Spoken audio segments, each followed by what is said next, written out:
Bienvenidos a nuestro programa de Buenas Noticias. Y hoy arrancamos con una muy buena. Una ONG consigue liberar a 4.000 esclavos. Así es, esta ONG ha conseguido ir a África y comprar la libertad de más de 4.000 esclavos africanos. Y les ha liberado de esa terrible situación. Un agricultor camboyano, Chorn Kao, cuenta la terrible vida de un esclavo. Él era un campesino camboyano y fue secuestrado de su casa, vendido como esclavo, y llegó un momento en el cual deseaba morir, apaleado cada día, trabajando 20 horas al día, trabajando en un barco. Su camarote era del tamaño de un ataúd, solo comía un cazo de arroz diario, consiguió saltar del barco y alcanzar la costa nadando, y cuenta la terrible vida de un esclavo. Ahora, por solo 1.000 euros, una persona puede ser liberada. Tú puedes liberar a un esclavo. Si tuvieras el dinero, ¿a quién te gustaría liberar?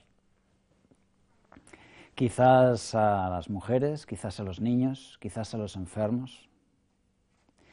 Qué estupendo sería poder liberar a todos, ¿verdad? Si tuviéramos el dinero. ¿Te gustaría liberar a todos los esclavos?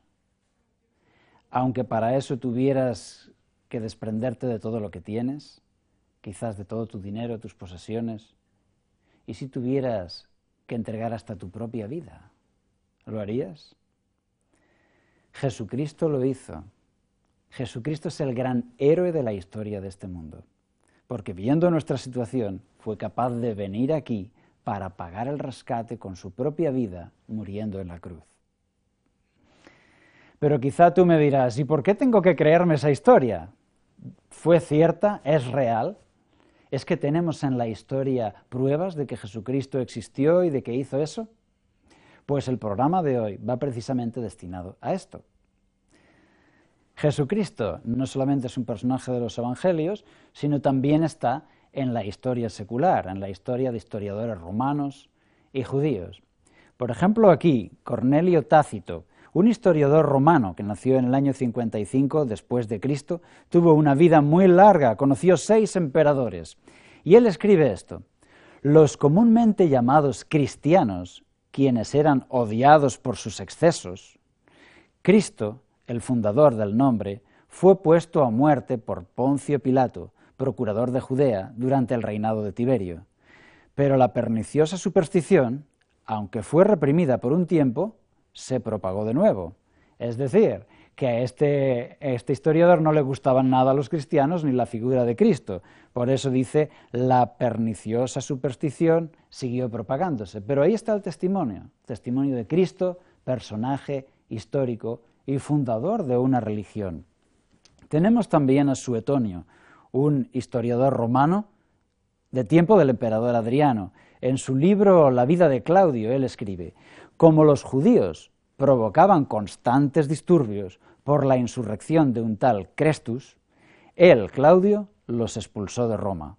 Aquí escribe Crestus, cuando en realidad era Christus. Sabemos que se trataba de este movimiento cristiano que estaba causando impacto en el Imperio Romano y en la ciudad de Roma. Bien, muchos de ellos odiaban a los cristianos, pero dejaron el testimonio de que ahí estaba Cristo y su movimiento religioso. A mí personalmente el que más me gusta es un judío llamado Flavio Josefo, porque a pesar de ser judío, dice cosas buenas de Cristo y del movimiento cristiano. Dice así: en ese tiempo estaba Jesús, un hombre sabio, si es que se le puede llamar hombre, pues era hacedor de maravillas, un maestro tal que la gente recibía la verdad con placer. Él era el Cristo, y cuando Pilatos, incitado por principales de entre nosotros, lo condenó a la cruz, los que le amaron desde el principio no le abandonaron, porque él apareció de nuevo ante ellos vivo otra vez al tercer día. Y la tribu de los cristianos, llamados así a causa de él, no se ha extinguido aún hasta hoy. Esto escribió Flavio Josefo, y es de remarcar que un hombre judío que no era cristiano, por consultar los testimonios de los testigos y el palpitar de su tiempo, pudo llegar a escribir estas tremendas cosas que probablemente le costaron un alto precio. Pero lo más importante de Cristo es su mensaje. Lo más importante es saber qué es lo que dijo, para qué vino, cómo fue su trabajo en esta tierra. Y eso es lo que vamos a ver ahora mismo.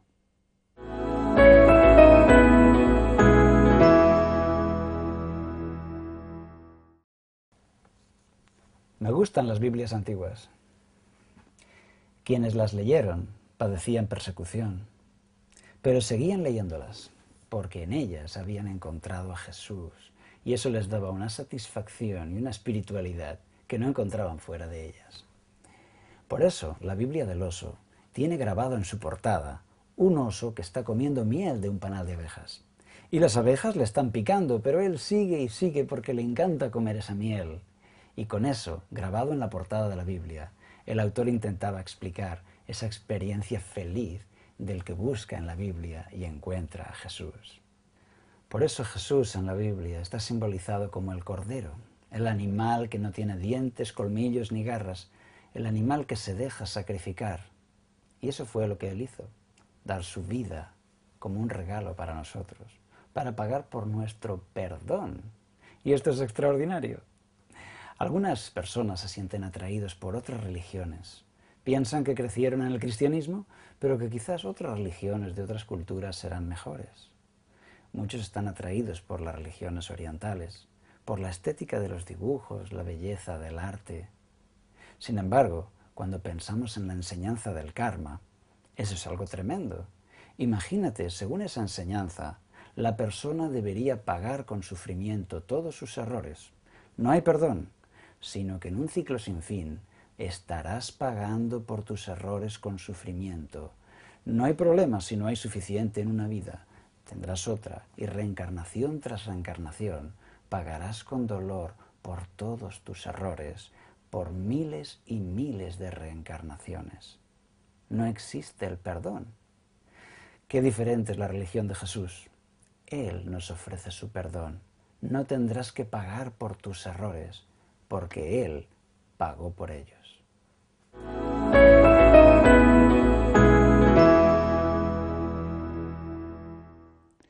En 1941, el sacerdote Kolde estaba encerrado en el campo de concentración de Auschwitz. Unos presos se fugaron durante la noche y según la norma de los nazis, por cada preso fugado iban a matar a 10 internos. Un sargento polaco fue elegido para ser ejecutado y entonces él estaba llorando, diciendo que tenía esposa e hijos. ¿Quién va a cuidar de ellos ahora? El sacerdote Kolde dio un paso al frente y pidió ocupar el lugar de ese hombre, morir en su lugar, pues según decía él no tenía esposa e hijos que le estuvieran esperando. La escena fue impresionante, pero los nazis accedieron y el sacerdote Kolde fue muerto precisamente en lugar de ese sargento polaco. Este polaco, tiempo después, todavía reconocía y agradecía lo que habían hecho por él y decía: gracias porque tú diste tu vida por mí. Y esta es la esencia del mensaje. Para esto vino Cristo, para dar su vida por nosotros. Fue para esto para lo que vino a este mundo. Y cuando fue clavado en una cruz y murió, lo hizo muriendo en nuestro lugar, para pagar el precio por nuestra salvación. Él recibió la muerte para que tú recibas la vida. Este es el mensaje del Evangelio. Como dice en la Biblia, el Evangelio de Juan, de tal manera amó Dios al mundo, que dio a su Hijo único, para que todo aquel que en Él cree no se pierda, sino que tenga vida eterna. Este es el mensaje, que todo nace de ese amor de Dios, que viendo la situación de un mundo caído, de un mundo en pecado que termina sus días con la enfermedad y la muerte, es capaz de venir para poner una solución, para pagar el precio y rescatarnos para un futuro mejor. Así, 1 de Juan 4:19 dice: nosotros le amamos porque Él nos amó primero. Y esto es extraordinario. Es Dios quien muestra su amor enviando a su Hijo y luego nosotros los que debemos responder. Básicamente, todo el libro de la Biblia se resume en estas dos frases. Yo te amo ¿me amas tú? Por un lado, Dios, que nos está mostrando su amor, nos dice, hijo, yo te amo, he hecho esto por ti. Y por otro lado, espera tu respuesta. ¿Me amas tú? ¿Cuál será nuestra respuesta? Juan 1:29 dice, he aquí el Cordero de Dios que quita el pecado del mundo. ¿Quién dijo esto? Juan el Bautista. Viendo a Jesús, anunció a todos los demás, Este es el Cordero de Dios que quita el pecado del mundo. ¿Qué quería decir con eso? ¿Un cordero? ¿Cuál es el símbolo del cordero? ¿Qué es lo que significa? El cordero del sacrificio, durante siglos, había sido sacrificado en el altar como un símbolo. Un inocente será sacrificado por nosotros. Una víctima inocente morirá en nuestro lugar. Y así pasaron los siglos, y los corderos eran sacrificados en ese altar, esperando que un día llegaría el auténtico, el verdadero. Y ese momento llegó. Llegó el verdadero, el auténtico Cordero, Jesucristo, iba a ser sacrificado por nosotros en la cruz, para pagar el precio. Y Juan le reconoce y dice, he aquí el Cordero de Dios que quita el pecado del mundo. Este es el verdadero, ya está aquí entre nosotros. Es un momento impresionante en la historia. Comprados con la sangre preciosa de Cristo, como un cordero sin mancha. La sangre es el símbolo del precio, la vida que Él entrega por nosotros. Entonces la sangre es aquí un símbolo de cómo se paga ese precio. Nosotros somos pecadores, no somos perfectos. Deberíamos morir, no tenemos derecho a una vida eterna. Sin embargo, Él paga ese precio por nosotros para darnos ese derecho, como aquel que paga un rescate, que paga el precio por un rehén. Esta es la maravillosa palabra redención. ¿Qué significa la palabra redención? Cuando uno consigue liberar a un esclavo, pagar el precio por un esclavo. A veces los esclavos ganaban dinero con el juego y conseguían reunir una suma y pagar su propio precio, pagar su redención. A veces un esclavo era valiente y salvaba la vida de un hijo de su dueño. En casos así, este dueño era capaz de darle la libertad, de pagar la redención.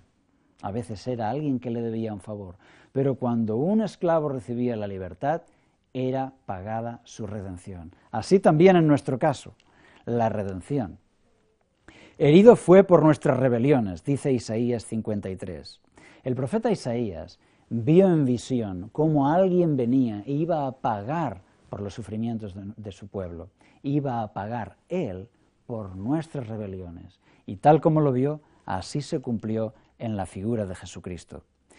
Cuando llegó el cumplimiento del tiempo, Dios envió a su Hijo, nacido de mujer y nacido bajo la ley. Gálatas 4:4. A mí me impresiona este texto especialmente, porque es como si el reloj del tiempo fuese avanzando por la profecía hasta llegar en el tiempo de su cumplimiento. Cuando llegó el cumplimiento del tiempo, Dios envió a su Hijo a este mundo, nació de mujer y se preparó para morir en nuestro lugar. Lo dio todo por ti. Quizás esta frase resume todo lo que podríamos decir hablando de la salvación. ¿Qué vino a hacer Jesús a esta tierra? Vino a darlo todo por ti. Y espera que tú lo creas y que tú confíes en Él. ¿Quién será salvo? Este será el motivo de nuestro próximo bloque. Hasta ahora. La Voz de la Esperanza te invita a través de su página web vozesperanza.com a descubrir 4 interesantes cursos por Internet de forma totalmente gratuita y sin compromiso. Curso La Biblia habla. ¿Quieres conocer más de la Biblia y disfrutar de todas las bendiciones que ella puede aportar a tu vida? Entonces este es el curso perfecto para ti. Curso Tesoros de Vida, para estudiar la Palabra de Dios desde la moderna perspectiva del siglo XXI. Curso Salud y Vida. ¿Quieres aprender a disfrutar cuidándote? Entonces, ¿a qué esperas? Apúntate ya. Curso La Fe de Jesús. Estudios bíblicos de ayer, de hoy y de siempre. Ya sabes, visita hoy vozesperanza.com y disfruta a través de la red de nuestros cursos gratuitos. Vocesperanza.com. Para alguien que cree en Jesús, la pregunta más importante es: ¿seré salvo? ¿Quién será salvo? A Jesús le hicieron esta pregunta, esta misma pregunta: ¿quién será salvo? Lo encontramos en el Evangelio según San Mateo, capítulo 19. ¿Quién será salvo? Y la respuesta de Jesús fue: para los hombres esto es imposible, mas para Dios todo es posible. Es decir, imposible para los hombres. Los hombres no pueden conseguir su propia salvación. Para Dios sí es posible. A veces se nos ha dicho, ¿verdad?, que podremos conseguir nuestra salvación, quizás comprando una indulgencia con dinero, quizás por medio de sacramentos, quizás poniéndole mucho interés, o con la repetición de rosarios o oraciones, quizás podríamos conseguir la salvación. A veces se habla de comprar muchas misas, pagando muchas misas se puede conseguir algo de gracia o de influencia, entre comillas. A veces se habla de las penitencias para conseguir que Dios cambie de opinión. ¿Qué hay de todo esto? La respuesta de Jesús es muy clara. Para los hombres esto es imposible, mas para Dios todo es posible. Por lo tanto, la salvación es un regalo. ¿Cómo soy salvo? Dice Efesios capítulo 2, por gracia sois salvos, por medio de la fe. Y esto no es de vosotros, pues es un don de Dios.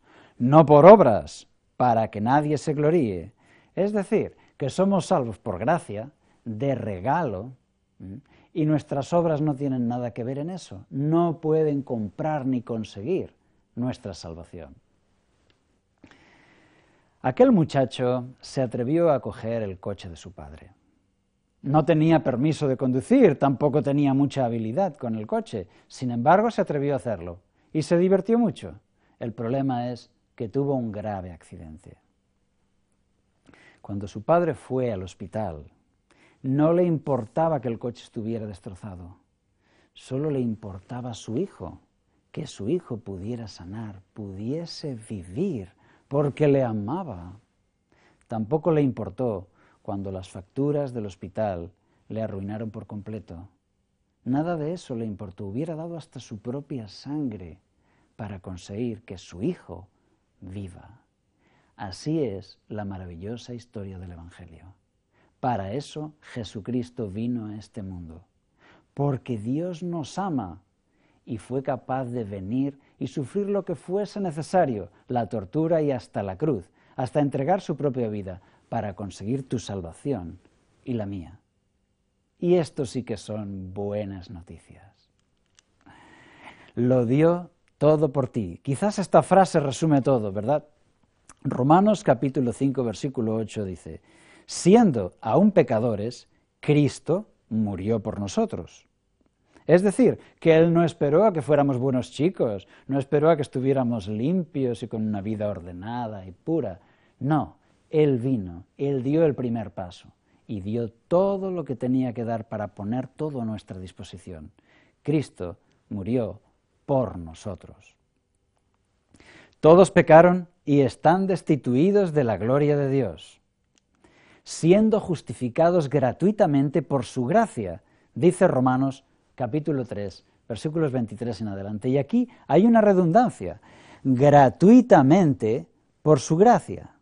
¿Qué significa gracia? Gracia significa gratis, es decir, de regalo somos justificados gratuitamente.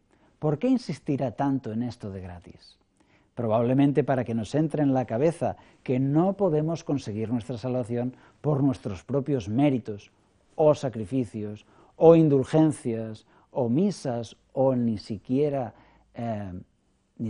con sufrimientos o con dinero. Este es un grabado de Martín Lutero, un fraile agustino que se especializó precisamente en este tema. Se hizo profesor de Biblia. Él tenía una gran preocupación para saber si Dios perdonaría sus pecados. Así es que él pasó su vida estudiando este tema y encontró cosas extraordinarias. encontró todos estos textos que nos hablan de que somos salvos por la fe, que somos justificados por la fe, no por las obras. Como Romanos capítulo 5, versículo 1. Justificados pues por la fe, tenemos paz con Dios. ¿Las obras no importan? Esta es otra pregunta que podemos hacernos. Si nuestra salvación no se gana por obras, ¿nuestras obras no importan? Dicho de otra manera, ¿no le importa a Dios cómo yo me comporte? También la Biblia tiene respuesta para eso. La fe sin obras es fe muerta, nos dice Santiago. Es decir, que una fe que salva traerá obras, porque si no trae obras es muerta y no sirve. Una escena en mi vida que me hizo reflexionar mucho fue lo que me sucedió cuando yo vivía en mi pueblo en un quinto piso de un edificio. Alguien llamó al portero automático y mi esposa dijo, ¿quién es? Soy una niña, dijo la voz. ¿Y qué es lo que quieres? Quiero entrar. Y entonces le dijeron, ¿tú vives en este bloque? Y dice, sí, yo vivo aquí, vivo en el 7, pero no alcanzo al botón, por eso aprieto el 5. De manera que ella, como no alcanzaba a apretar el botón número 7, alcanzó a apretar el botón número 5. Y entonces nosotros le abrimos la puerta. Algo así sucede con la experiencia cristiana. Quizás tú no alcanzas a la perfección, quizás no alcanzas, no puedes hacer bien todas las cosas que quieres. Te traiciona el mal carácter o malos hábitos. Querrías hacerlo bien, pero no alcanzas. Pero esa niña alcanzó al 5 y apretó al 5, no se conformó con menos. Lo mismo espera Dios de nosotros. Haz lo que puedas, porque lo que no puedas, se encargará Él. De lo que tú no puedas conseguir, Él se encargará. Él pondrá lo que te falte. Si puedes apretar el 5, no aprietes el 1. Si puedes portarte bien, no te portes mal, porque eso es deslealtad con Dios. Aprieta el 5 y Él pondrá lo que te queda. Si alguno está en Cristo, dice la Biblia, nueva criatura es. ¿Por qué? Porque la comunión con Dios transforma nuestros sentimientos. La fe no es simplemente una opinión o una creencia. La fe transforma los sentimientos. Sucede que cuando uno acepta el perdón de Dios, tiene paz en su corazón y por lo tanto tiene buenos sentimientos. Esos sentimientos le van a traer buenas obras. Estando en paz con Dios, tiene amor por los demás, tiene buenos sentimientos que se transformarán en acciones cristianas. Vea por el 5, vea por el 7, aprieta lo más alto que puedas y Dios pondrá la diferencia. Este es el mensaje de la justificación por la fe. Mateo 7, 16 en adelante dice, por sus frutos los conoceréis, porque en nuestras obras vamos a mostrar si tenemos esa comunión con Dios o si no la tenemos, si tenemos esa verdadera experiencia de fe con Dios. Lo dio todo por ti, también una vida nueva. Esta fe nos transforma. Con una moneda en la mano, una niña golpeaba en el mostrador de la farmacia, tap, tap, tap, tap, tap, tap, tap, impaciente. Y veía en la trastienda a dos hombres hablando. Así es que ella insistió. Uno de los hombres le dijo, un momento, espera un momento. Pero ella no podía esperar y golpeaba con la monedita. Un momento, niña, ¿no ves que estoy hablando con mi hermano? Pero la niña no podía esperar. Así es que cuando salió, le dijeron, ¿qué es lo que quieres? Dice, vengo a comprar un milagro. Y le dijeron, pero aquí no vendemos milagros, esto es una farmacia. Dice, sí, mi hermanito se está muriendo y ha dicho el médico que solamente un milagro le podría salvar. Así es que he traído todas mis moneditas, las tengo aquí para poderle comprar un milagro. El farmacéutico decía, nosotros no tenemos milagros. Pero su hermano se adelantó y dijo, un momento. Y empezó a contar las moneditas y dijo, mira, tienes justo el dinero para comprar un milagro. Se las guardó en el bolsillo y ese hombre resultó ser el mejor médico de la ciudad. acompañó a esa niña a su casa y tomó cuidado de su hermanito en el mejor hospital de la ciudad, con los mejores médicos, los mejores medios. Mediante cirugía consiguió sacarle adelante y su hermanito pudo vivir. Aquella niña pudo comprar un milagro con unas moneditas, ¿verdad? Con la justificación por la fe pasa lo mismo. ¿Qué es lo que podemos ofrecer a Dios? Un poco de calderilla, nuestra propia vida. No tenemos mucho que ofrecer. No podemos ofrecer la perfección. Pero es suficiente si lo entregamos. Si con fe lo entregamos, es suficiente para comprar un milagro. Porque Dios tomará lo poco que tú puedas ofrecerle y va a realizar un milagro. Puede cambiar tu vida y darte la esperanza de la vida eterna. Así es, si así lo crees. Y eso, desde luego, son buenas noticias, excelentes noticias para un mundo que se convulsiona. Estaremos aquí en el próximo programa con más buenas noticias para ustedes. Hasta pronto.